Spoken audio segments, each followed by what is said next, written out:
Anjali and Ritesh completed their studies at Delhi University. Both are in love with each other. Ritesh came from a royal family and Anjali came from a middle-class family. So, Ritesh, fearing his father, got married without telling him. And now, enough. After gathering courage, Ritesh took Anjali back to his village, Balabgarh. After a nearly 9-hour journey from Delhi, they reached Balabgarh. Oh, thank God. Your village has arrived. I was tired of sitting around. I'm exhausted. Now see what a legacy your Ritesh has. As you enter the village, you're struck by the greenery and Anjali was fascinated by the large houses.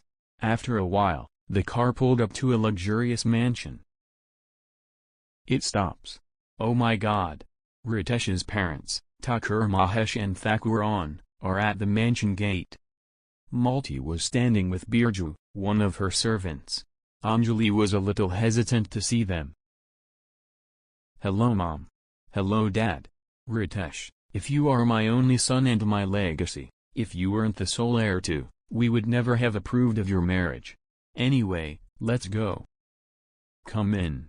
Even after going inside, Ritesh's parents did not talk to him much. But Anjali was happy that they had accepted her as their daughter-in-law. They all had dinner together, and afterward, Anjali, let's go for a walk in the garden. I used to go there a lot when I was a kid. Son, where are you going in the garden at night? Mom, I'm back after so many years.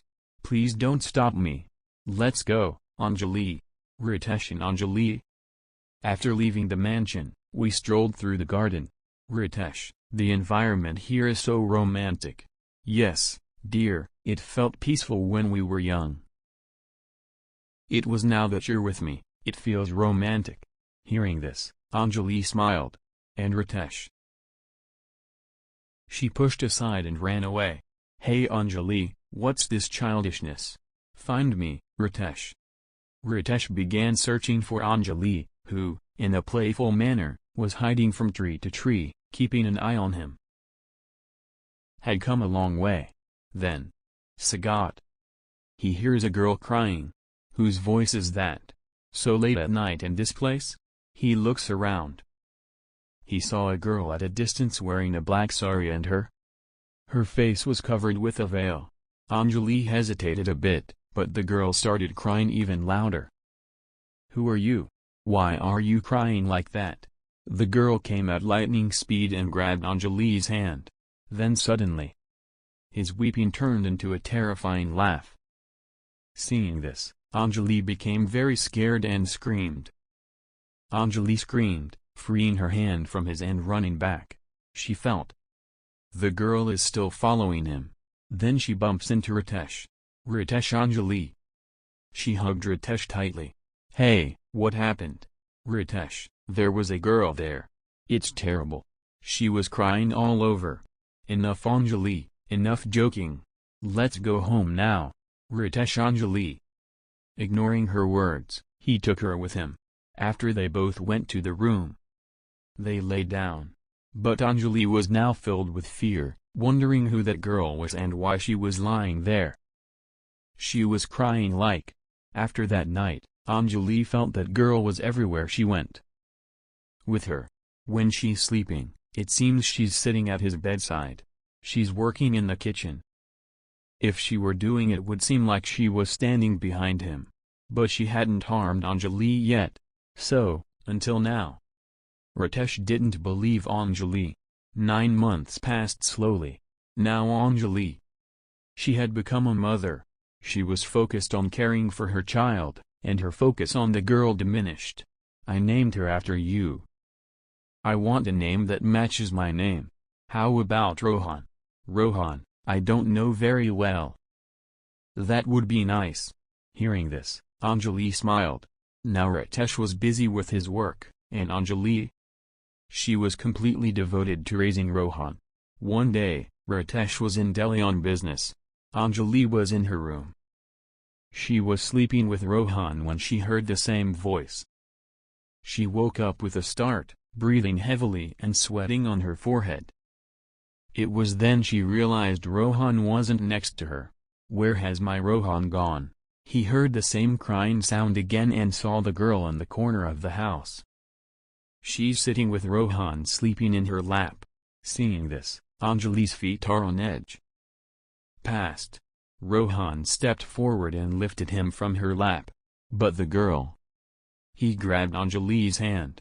This action sent a sensation through Anjali's body. "Mom, Dad."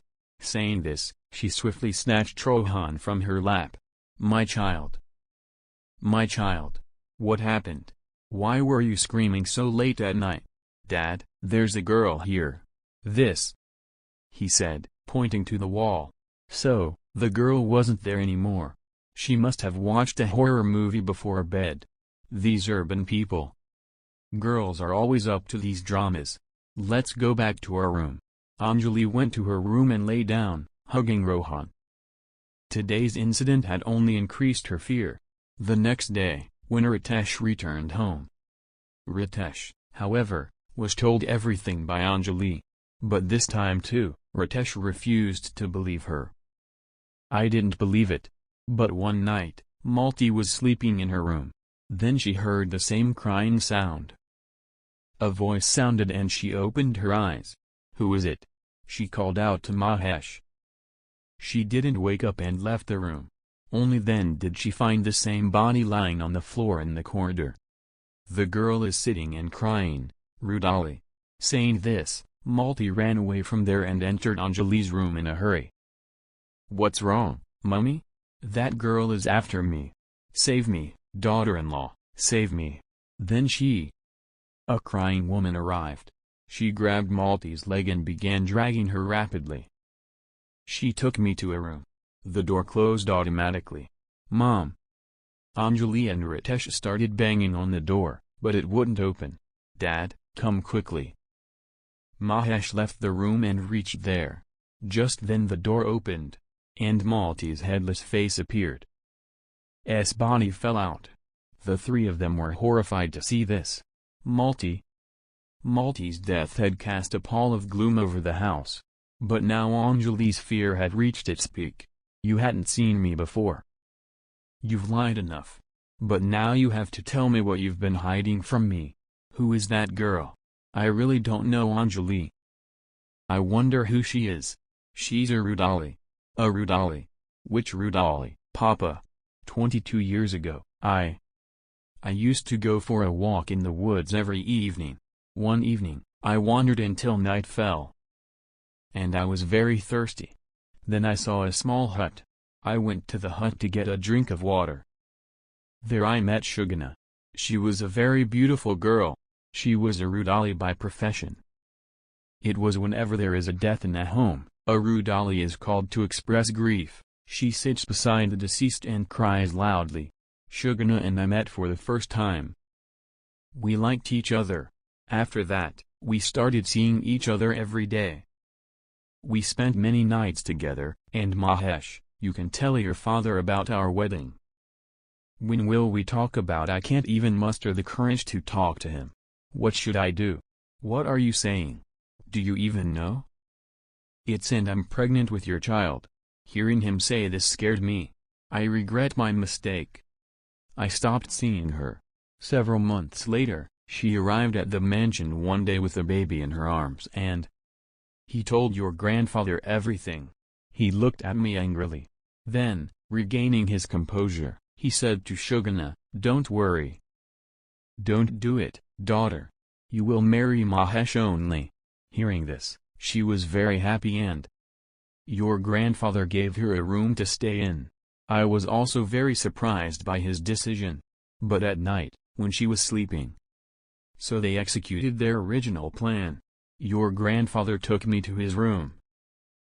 He went and stabbed her in the stomach. Then Shugana woke up screaming in pain. A Rudali will become my daughter-in-law. Her child will inherit our family. How could you even think of such a thing? Shugana collapsed to the ground, gasping for breath. I was also deeply shocked by this attack. But I couldn't say anything. You've finished me off. But I will return to get my son his due. These were her last words. After lighting her funeral pyre, Dad handed her child to a worker at our factory. She gave him to an employee. He named him Madhav and raised him. But Shugana. Dad died mysteriously a few days after the bloodshed. After that, I married your mother and forgot about it forever. Dad, I'm sure. It wouldn't have occurred to me that the family I was so proud of had such a bad history. I never imagined it. That's why these three. The sound of Rudali crying was heard. Hearing this, the three of them became frightened. They saw the woman crying and coming towards them. It's today she's removed her veil for the first time. Her face clearly shows anger. She was looking at Mahesh with bloodshot eyes. Then Mahesh folded his hands. And I fell to my knees. I'm sorry, Sugna. You're much older than me. I made a mistake. You played with my heart. You ruined my life, and on top of that, you didn't even give your son his due. I won't let you live, Mahesh, she said. He quickly grabbed Mahesh by the throat. Come on, Sugamana. This is your revenge for killing Papa. Will be fulfilled. But your child will not receive his due. He has been living like a servant ever since and will continue to live like one. Yes, I will take revenge by killing this Mahesh. If you want, I will give your son his due. He will kill this Mahesh in my place. He will inherit the inheritance. I promise you, but please spare Papa's life. Upon hearing this, Rudali let go of Mahesh. Mahesh started laughing while holding his throat and taking a deep breath. You must keep your promise, or it won't be good. Saying this, Rudali disappeared. Papa. I need to meet Madhav right now. Take me to him quickly. Mahesh and the two of them went to Madhav's house and told him everything. I told you, I don't want this legacy. You're not worthy of being my father. Forgive me, son. Just give me one chance. Ritesh and Anjali tried to reason with Madhav, but he didn't say anything. Madhav was brought to the mansion and he was declared the heir to the inheritance with full respect in front of the entire village. Madhav was now living comfortably in a large room in the mansion. For the first time, Rudali seemed very happy to see him. Mahesh was also impressed. Time was sleeping peacefully in his room. Then. Who is it? My son got his due, but he deserves revenge for the betrayal he did to me. I didn't take it from you. Hearing this, Mahesh's eyes widened with death. Rudali came closer to him. She came and struck him by the neck twice, and he broke his body. After that she sat near his dead body and cried loudly.